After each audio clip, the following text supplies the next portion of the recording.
Avant, tu étais à quelle fourchette de revenus pour qu'on puisse faire la comparaison? J'étais à 1800 euros. D'accord, ok. Ouais, donc ça fait une sacrée différence quand même, hein. Ouais. Là, tu fais fois 4 sur tes revenus.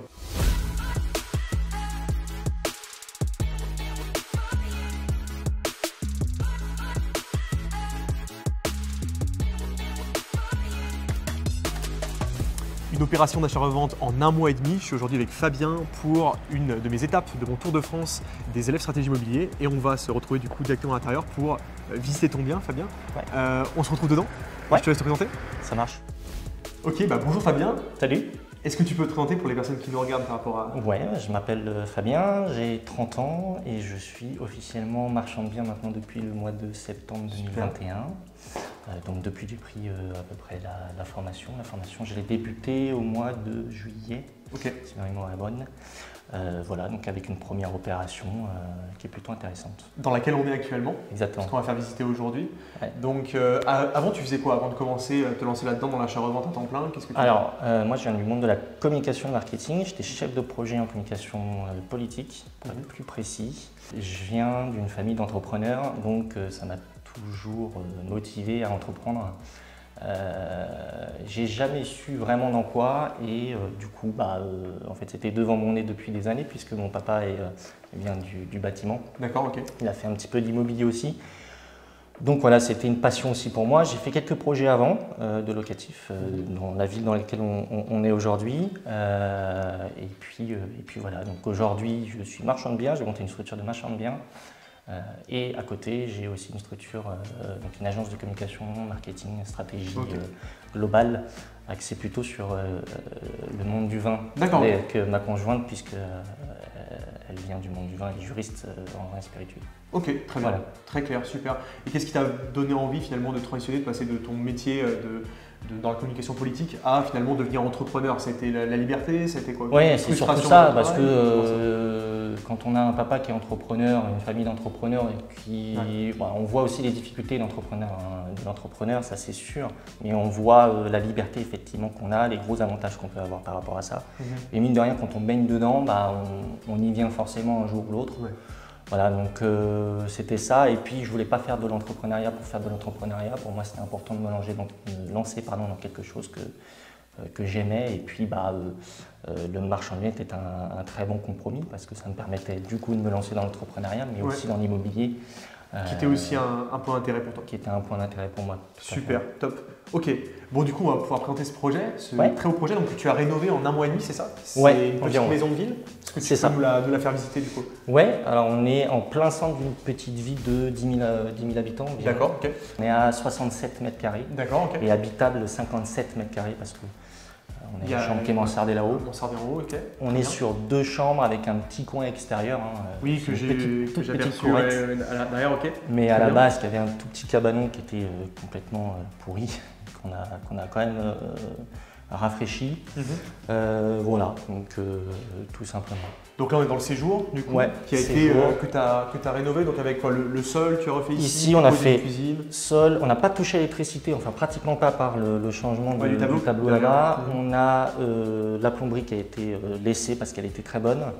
Donc la cuisine n'a pas bougé, on a changé la cuisine mais les points d'eau etc. n'ont pas changé. On a refait les sols, on a refait le plafond ici, ce qui nous a permis de passer des spots parce qu'on est en centre-ville, donc c'est des rues c'est des petites ruelles, donc c'est forcément très lumineux. Voilà, donc c'était important d'apporter de la lumière. Et puis peinture. La peinture. Ouais, c'est vrai que là, ça rend bien, c'est super lumineux. Un peu d'enduit, voilà. En termes d'isolation, elle était déjà bien isolée, donc il n'y avait pas de souci. J'avais fait passer un diagnostiqueur qui m'a dit qu'il n'y avait pas de problème. On a une légère perdition au-dessous parce qu'on a une cave, mais rien de catastrophique. Ok, très bien. Et c'est un bien que tu as payé combien du coup? Celui-là, on a payé 50 000 euros. 50 000 euros, d'accord. Voilà. Hors frais de notaire. Hors frais de notaire, j'ai eu 3 300 euros, quelque chose comme ça. Frais de notaire, puisqu'on rappelle en marchand de biens professionnel de l'achat-revente, on a des frais de notaire qui sont réduits. C'est ça, et j'ai eu environ 10 000 euros de travaux. D'accord, ok. Donc travaux assez simples, d'où la rapidité de la rénovation finalement. Donc on arrive à un total, si je ne me trompe pas, d'à peu près 64 000, 5 000, grosso modo, 65 000 grosso modo de travaux. Ok.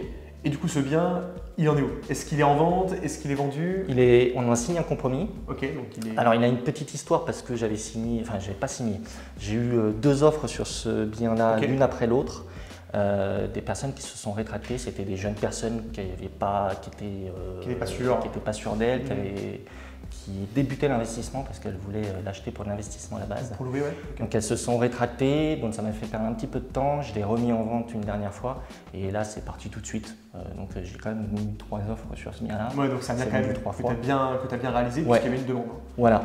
Et tu as revendu du coup à combien? Je l'ai revendu 95 000 €. 95, Donc ok. ça fait un peu plus de 30 000 € de plus-value. Excellent. Donc sur un projet à moins de 100 000 €, enfin, Ouais. même beaucoup moins, 65 000 € au total, Ouais.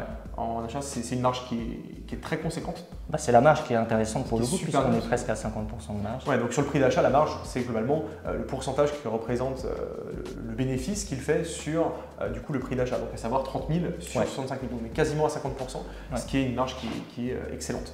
Ok, super. Donc déjà bravo, félicitations pour ton projet qui te lance bien du coup. Ouais. En plus, j'ai cru comprendre que tu avais d'autres projets à côté. Ouais, là je suis en attente pour signer un compromis sur un autre projet dans une ville pas très loin, Ok, à une demi-heure d'ici, très bien. qui n'a rien à voir parce que c'est un appartement pour le coup. Que Mais tu vas qui, faire sur la même stratégie, tu vas la rénover, tu vas le remettre en Ouais, vente. même stratégie où je devrais avoir entre 20 et 30% de marge cette fois-ci, donc Ok. c'est toujours super. Et sur des montants plus élevés. Sur des montants plus élevés puisque je l'achète 135 000 D'accord. et on est sur une revente autour de 195 à 200 000 €. Je ne voudrais pas aller jusqu'à 200 000. Et avec les travaux, du coup, 65 c'est avec les travaux? Non, c'est sans les Non, travaux, c'est juste sans l'achat. travaux, alors Ok. on est en tout à entre 150 et 155 000 € tout compris. Ok, donc tu espères en tirer entre 40 et 50 000 €, on va dire, de Ouais. plus-value globalement. Ouais, c'est ça. Super. Sachant que l'autre, je suis sur une autre stratégie, puisqu'on est sur une ville en Ile-de-France, D'accord. je vais partir sur du meublé D'accord. Ok. pour vraiment quelque chose de clé en main. Là, j'ai voulu le faire ici, et puis j'ai testé. Finalement, tu as fait simple. et C'est allé parti. très vite derrière, donc j'ai dit non. Et si voilà, si tu n'avais pas vendu, peut-être que tu aurais mis des meubles simplement et revendu soit au même prix, soit même plus cher. C'est certain, même. Pour redonner un effet coup de cœur. Très C'est bien. ça. Ok.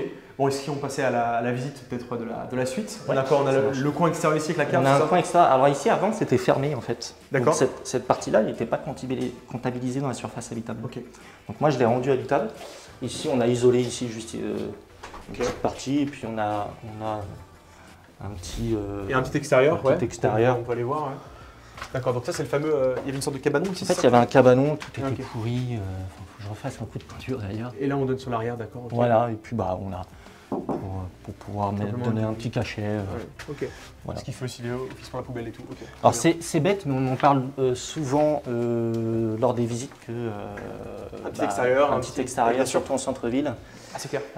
c'est sympa. Même si c'est tout petit.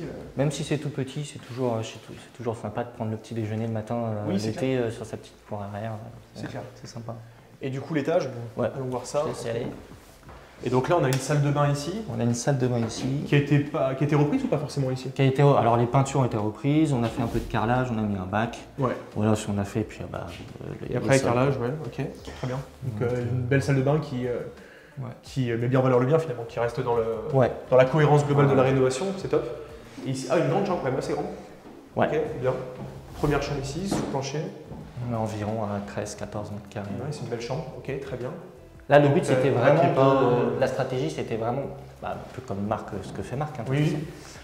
c'était de faire du premium dans une ville qui n'a pas l'habitude de voir du premium. C'est intéressant. Donc, du coup, quand tu l'as sorti, il y avait quasiment aucune concurrence finalement sur le marché. Dans ce type de bien, dans cette qualité de rénovation. Pratiquement pas. Ouais. Ok.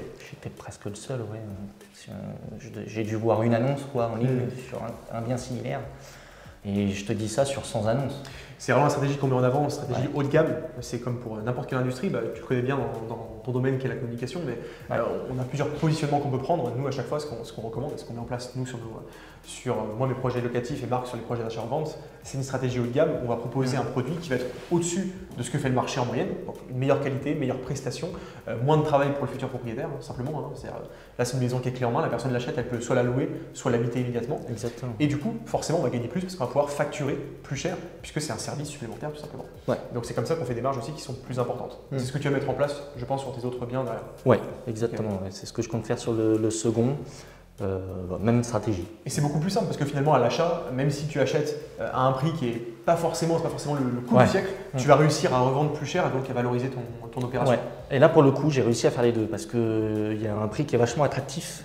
Parce qu'on n'a pas parlé, mais à la base, le bien était à 80 000 euros. Ok, donc grosse négociation. Baissé à 50 000 euros. La dame était très contente. Je pense que c'était un sacré fardeau pour elle parce que ça. Ça a mis longtemps à se vendre en fait, c'est ça?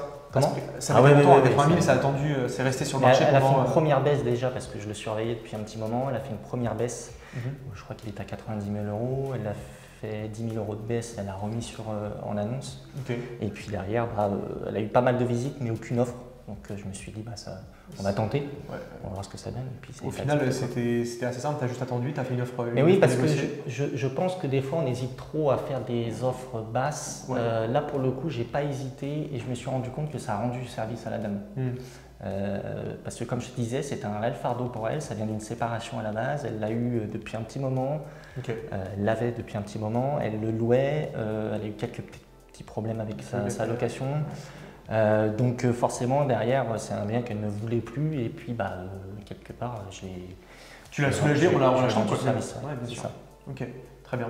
Donc offre bien négociée et au final tu t'en sors avec un projet. Et puis derrière des travaux maîtrisés, une vente sur du premium, des travaux premium et puis donc ça nous permet de vendre un petit peu plus cher. Et puis une vente rapide aussi, avec des personnes qui vont là pour te donner une idée, je suis à environ 100-150 euros au mètre carré de plus que le marché. D'accord, ok. Donc c'est quand même, c'est pas négligeable quoi. Non. Et là les personnes qui vont l'acheter pour du locatif. Oui. Voilà, c'est plutôt un bien qui va s'adresser à des personnes.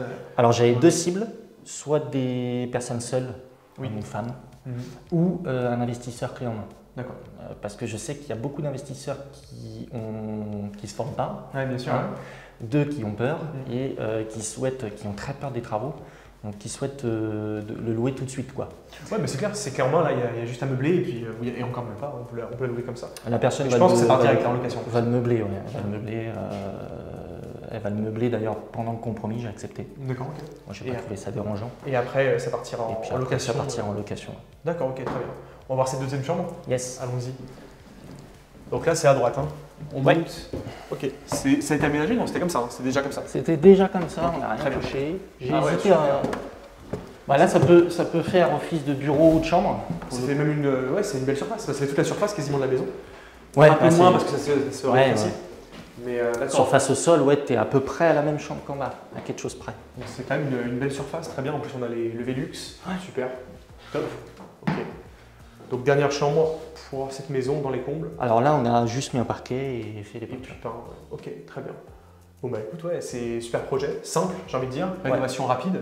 Donc, pour te lancer, c'est ton premier projet en tant que marchand de biens, c'est ça, d'accord? Ouais, c'est important pour moi de trouver un projet qui soit le plus facile possible pour me mettre d'abord en confiance, éviter en cas d'erreur de les subir un peu trop. Bien sûr. Bien que j'ai pris votre formation, on est sur le terrain et on n'est pas à l'abri de faire une erreur ou de découvrir une erreur.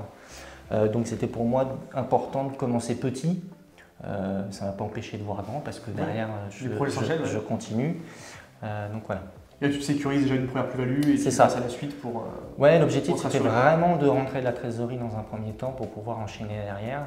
De me donner aussi de l'expérience et un historique auprès des banques. Oui, bien sûr.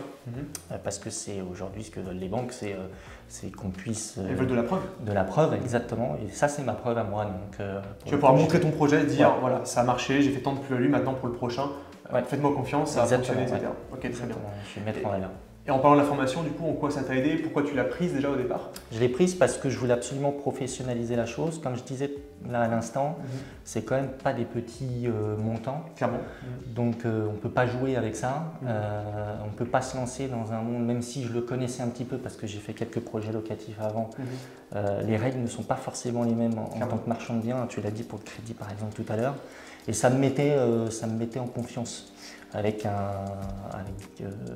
des professionnels qui est Marc, qui prouve chaque semaine via ses opérations qu'il est ultra compétent et qui nous accompagne bien dans la formation. Donc voilà, tout ça a fait qu'aujourd'hui j'ai pu faire ce type de projet. Je ne sais pas si j'aurais pu le faire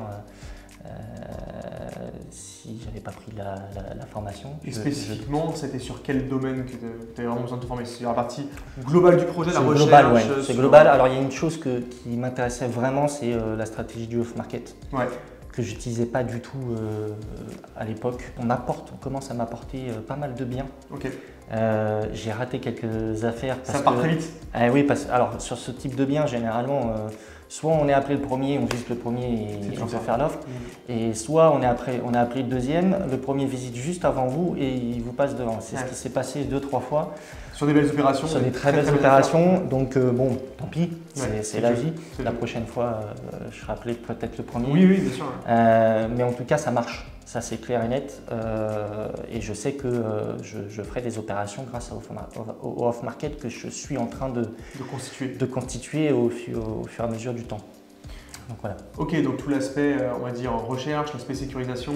Est-ce que c'était aussi au niveau de l'estimation, savoir combien tu allais revendre, et te sécuriser sur l'opération, c'était un petit peu ça? Oui, et puis sur les travaux, parce que c'est vrai que votre stratégie de travaux premium, je ne l'avais pas forcément, j'y pensais pas forcément, parce qu'aujourd'hui, alors j'ai croisé un petit peu d'investisseurs anciens qui me disent par exemple pour la cuisine, j'ai une cuisine qui est tout à fait qui est simple.